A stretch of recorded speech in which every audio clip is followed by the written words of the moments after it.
Nos acompaña a esta hora Fernando Benalcázar, ex viceministro de Energía y Minas. ¿Cómo está? Muy buenas tardes. Buenas tardes, Giselle. Mucho gusto. Gracias por estar en el programa. Gracias a usted.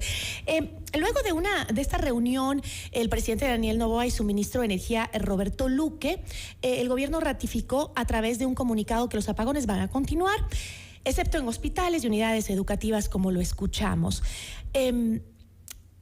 El fallido anuncio del presidente del fin de los apagones demuestra que no existe realmente una solución al problema que tenga que ver con decisiones políticas. No existe una solución inmediata y hay dos factores claves a considerar. El tema de las centrales hidroeléctricas en el país, que han llegado a los niveles críticos, más bajos, inclusive hace pocos minutos anunciaron que Masar también está fuera de operación, y eso es algo que no tenemos ningún control. Y en el tema político es evidente que en 5 meses de gestión de un ministerio se suspendieron procesos que venían en el gobierno anterior, que eran vitales, encaminados a obtener 475 megavatios de energía para precisamente evitar esto de los apagones. Y si usted ve dentro de los puntos claros que en el acuerdo ministerial se establece, se habla de preocupaciones en el tema administrativo, en el tema de planificación, y se habla hasta de procesos de corrupción histórica. La corrupción no necesariamente es solo plata. En la corrupción puede haber también funcionarios que arrastran con pies de plomo todos los procesos que facilitan y nos llevan a obtener desde el sector privado proyectos que podrían haber salido no en 3, 4, 5 años como salen, sino en tiempos menores. Tanto así que si vemos el acuerdo ministerial, en las resoluciones del acuerdo ministerial, dice claramente que los funcionarios, en el artículo 6 dice claramente que los funcionarios del Ministerio de Energía y Minas, específicamente en el área de energía, deberán dar todo el apoyo y todos los procesos para que en este periodo ideal de 60 días que se declara la emergencia, y digo ideal porque también al final dice, podría extenderse de acuerdo a la ley, lo cual nos hace prever que de pronto en el mundo ideal y perfecto en 60 días tenemos una solución, pero antes de eso le veo muy difícil, pero podría extenderse. Entonces es importante, creo que con este acuerdo ministerial y con esta decisión del presidente Noboa, que también vuelve a sorprender, se mete con un sector que tradicionalmente ha tenido problemas y un sector en el cual los ecuatorianos y la producción del país se ve completamente afectada por los apagones. Y nombra personas de su altísima confianza, como es el ingeniero Luque, para poder tomar acciones correctivas, que ya era hora que eso suceda en el sector. A ver, pero el gobierno daba por sentado que los apagones habían llegado a su fin desde febrero de este año con la ley energética. Entonces, no es que las condiciones cambiaron para que los apagones regresen, sino que no se continuó con procesos que habían sido iniciados para justamente no volver a caer en los apagones. Correcto, ese es uno de los puntos. ¿Pero eso sabía o no sabía el presidente? Porque puede ser parte de los engaños que habla el presidente. Y es por eso que el presidente toma la decisión que toma, y hoy día en el último comunicado que sacan desde la presidencia, ponen en perspectiva que hay 22 funcionarios del Ministerio de Energía y Minas, del Viceministerio de Energía, que han estado, entre comillas, manejando o manipulando la información. Y el presidente declara que no se ha provisto desde la cabeza del ministerio la información adecuada al comité de manejo energético. Pero a ver, yo lo he venido oyendo en este mismo informativo de varios expertos, analistas en temas energéticos que decían, cuidado, la ministra le está engañando al presidente, le está engañando al país, van a volver los apagones, lo escucho desde febrero. Es verdad, y en todos los ámbitos han habido comentarios de todo tipo en esa línea, pero lamentablemente creo que hay demasiados filtros que llegan a poner barreras hasta que llegue a la presidencia. Tener que vivir lo que acaban de pasar este rato, que la SENA se pone un oficio oficialmente el día 15 y dice, vamos a tener una deficiencia de tantos gigas día y la demanda no vamos a cubrir. Y el presidente se entera por primera vez porque hay los apagones que vienen tras negativas o tras declaraciones públicas de la antigua ministra diciendo que no habrá de apagones, que son cosas asociadas con mantenimiento. Pues miércoles, jueves y viernes de la semana pasada los anuncios, y el sábado el SENACI pone un oficio formalmente diciendo, señores, entramos de nuevo en una planificación necesaria de recortes de energía, porque si no, no podemos seguir adelante. Y eso sumado con la primera parte que usted comentó. No nos olvidemos que a la salida del gobierno anterior, y ese es el gran problema de todos los gobiernos nuevos que llegan, creer que el que estuvo atrás hizo todo mal y que es ladrón y es corrupto. No estoy defendiendo a ningún gobierno, pero sí es claro que habían procesos que la empresa eléctrica Quito estaba liderando por delegación de... ¿Por qué no continuarlos? Exactamente, hubieron declaraciones de que había sospechas de favoritismo, sospechas de corrupción, y esos procesos en 5 meses nos llevaron a donde estamos ahora. No se dio continuación a ninguno de ellos. Ejemplo clarísimo, el gas necesario para Termogas Machala. Termogas Machala podría incrementar una producción a 100 megas, y Termogas Machala no ha recibido el gas hasta el día de hoy. Pero simplemente el mantenimiento. El mantenimiento, que es algo que se lo hace en todo. Ya, el mantenimiento es sinónimo de dinero. Y aquí tienen que ellos internamente en los gobiernos, y digo en los gobiernos porque ha sido un problema que se arrastra en los últimos gobiernos, un mea culpa si es que los fondos existen disponibles e inmediatos del Ministerio de Economía y Finanzas. Siempre hay esa pugna. Ingresa dinero, las empresas eléctricas recaudan, ponen dinero, pero todo se centraliza en el erario nacional y el Ministerio de Economía y Finanzas es el que decide la reasignación de fondos o no. Eso pasa en todos los sectores, minero, petrolero y demás. Pero es posible que esta actuación de la titular del Ministerio, ex titular del Ministerio de Energía, la ex ministra Arrobo, haya ocultado información por falta de conocimiento en la materia encargada, o es que simplemente era imposible que no sepa lo que estaba pasando y lo hizo pues por favorecer a un sector u a otro? Podríamos especular al respecto, y digo especular porque no sabemos realmente qué sucede del interior, pero si ella tiene subsecretarios, si tiene directores, si tiene viceministros que han sido cuestionados desde el día que ella les designó, nos hace pensar 2 veces por qué.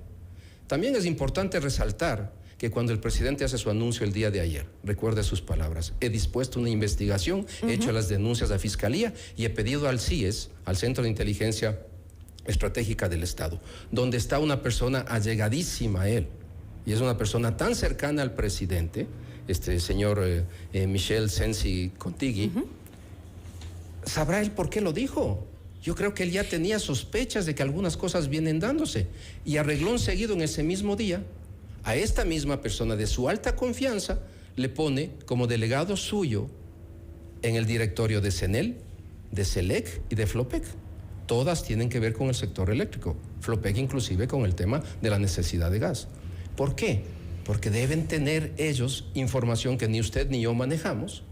El CIES debe manejar esa información que les ha llevado sorprendentemente a lo que anunciaron hace pocos minutos, y usted lo indicó: 22 personas han sido denunciadas ante Fiscalía. A ver, pero ¿cómo entendemos los ecuatorianos que primero, como usted lo mencionó, pues hubo un anuncio de las entidades que determinan la situación, diciendo de que era necesario que se den apagones? Justamente la CENACE, que envió este informe sobre la necesidad de racionamientos de energía eléctrica desde marzo de este año, y de igual manera desde el 2023 también. Correcto. Se preveía esta temporada de estiaje, y que incluso iba a ser más dura que la que sucedió el año pasado, ¿no? Si todo esto ya se sabía, y usted dice que bueno, no se continuó porque tal vez habían actos de corrupción dentro de esos procesos que había iniciado el gobierno anterior, ¿qué hizo entonces el gobierno en el tema de planificar? Ok, yo digo, esto no me funciona, esto está pasando, sé que mañana va a haber estiaje, entonces, ¿por qué no tomo algún tipo de acto de planificación para decir, esto es lo que voy a hacer en consecuencia de que esto me va a fallar? SENACE viene con sus informes claros y definitivos, no desde marzo, sino desde el año anterior, y uno contundente en enero 24 de este año. Ya. ¿Por qué no se da la continuidad? Eso creo yo que alimenta la sospecha de presidencia, de que se quiso sabotear, de que se quiso boicotear, de que se quiso demorar esto, porque es inconcebible a nivel de un ministro que no haya la planificación. El ministro de estas 3 ramas es una de las posiciones más sensibles que puede tener los sectores estratégicos, porque son 3 pilares que mueven la economía de este país: petróleo, energía y minas. debe contar con un viceministro que sea una persona absolutamente técnica, comprometida y cuyo trabajo permita hacer la planificación y prever cualquier situación. Usted no puede darse el lujo de parar las gasolineras del país. Usted no puede darse el lujo de parar todo el abastecimiento eléctrico del país. Es evidente que no ha habido planificación. Ya, ¿y cuál es la razón, no sé si es técnica, para que hoy tengamos estos racionamientos de energía más largos de los que teníamos en el año anterior? Va más allá de lo técnico. Yo creo que va por el lado político y, insisto, alimenta estas sospechas de la denuncia del presidente. Porque ¿cómo no puede haber un monitoreo regular de los embalses? ¿Cómo no puede reportarse? ¿Cómo se suspende la información que normalmente estaba disponible en la página de la SENACE? El 11 de abril fue la última vez que SENACE reportó la demanda de producción diaria, la producción diaria, la demanda y demás. Solo hoy día lo reactivaron.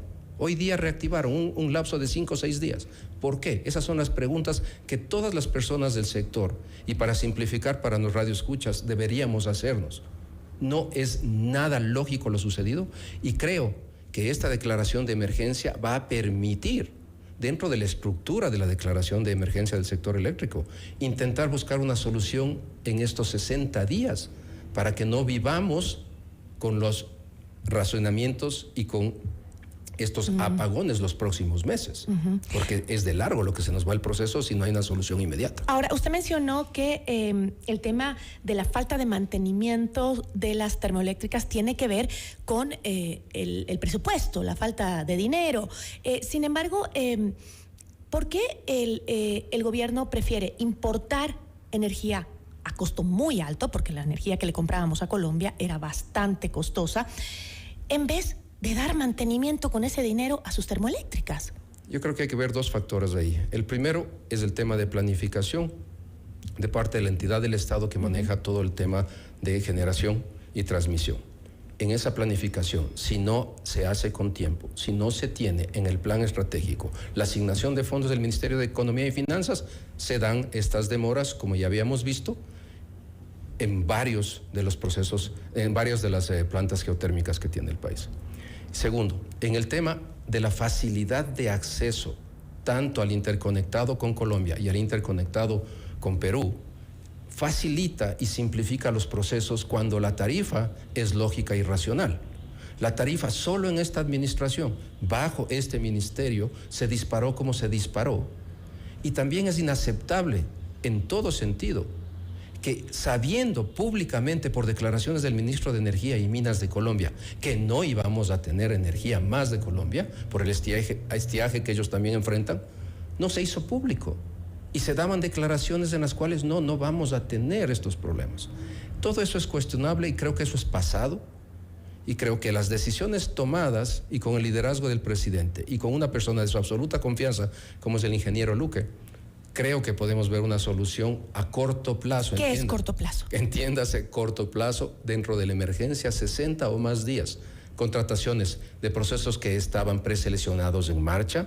Se hablaba de las barcazas de generación, las barcazas que podrían instalarse en el puerto, directamente en puerto, y eso tiene que ver con el acuerdo ministerial. Si vemos en uno de los puntos, si no me engaño, en el 4, le dispone a la SELEC de brindar todas las facilidades y acelerar los procesos constructivos de instalaciones para tener transmisión, para tener interconexión, tras contar con una transmisión, con una generación externa, digamos en puerto, que permita conectarse al Sistema Nacional Interconectado. Creo que, como lo declararon públicamente ayer, han hecho los esfuerzos, se han sentado todos los que entienden el problema de energía en el país, desde generación, transmisión y distribución, y creo que con el acuerdo ministerial tienen las bases para hacer una diferencia. ¿Sería el momento tal vez para discutir la generación de energía privada? Es decir, como tiene Colombia, quienes nos venden en Colombia son empresas privadas que le venden también al Estado colombiano, pero con ciertas normativas y reglamentaciones que impone el Estado. ¿No podríamos revisar nosotros y emprender algo así para generar nuestra propia energía y no estar comprándola al exterior? En el Ecuador tenemos energía privada. Existen varias empresas exitosas que llegan acumuladamente alrededor de los 600 megas. Esas empresas, para tener un proyecto, Giselle, tienen que pasar por un proceso de 3 a 4 años para que sea aprobado un proyecto. Yo en persona lo viví desde el 2021 hasta el 2024 para aprobar un proyecto de 7 megas, 6.5 megas, a tiempo completo corriendo atrás de la burocracia, porque sí existe en ese viceministerio gente que no quiere que el sector privado contribuya al desarrollo energético del país, a todo nivel, desde directores hasta los propios viceministros. Entonces, ese es el gran problema que tenemos. La ley que sacaron en el mes de febrero y marzo es una ley que contribuye, pero al final en la asamblea, en el tema de transmisión, le pusieron una cáscara de plátano en el cual debe sí mantener el Estado exclusivamente el derecho de transmisión. Entonces, si tenemos ese problema, que es con el gran diferenciador de Perú, Chile, Colombia, que transmisión también puede ser privado, y a quienes le compramos, justamente. Exactamente. Es eso en donde ahora estoy seguro, como resultado de esta declaración de emergencia y las evaluaciones que se van a vivir en los próximos días y semanas, se va a identificar eso como algo que tiene que cambiarse para que el sector privado sí sea partícipe con inversión y con fondos propios del sector, y quitarle al Estado ese monopolio que ha tenido en la generación de los grandes proyectos. Si es que alguien no quiere que eso se dé, es porque está lucrando de ello. Definitivamente. Terrible que hoy estemos así por unos cuantos corruptos. Le agradezco muchísimo.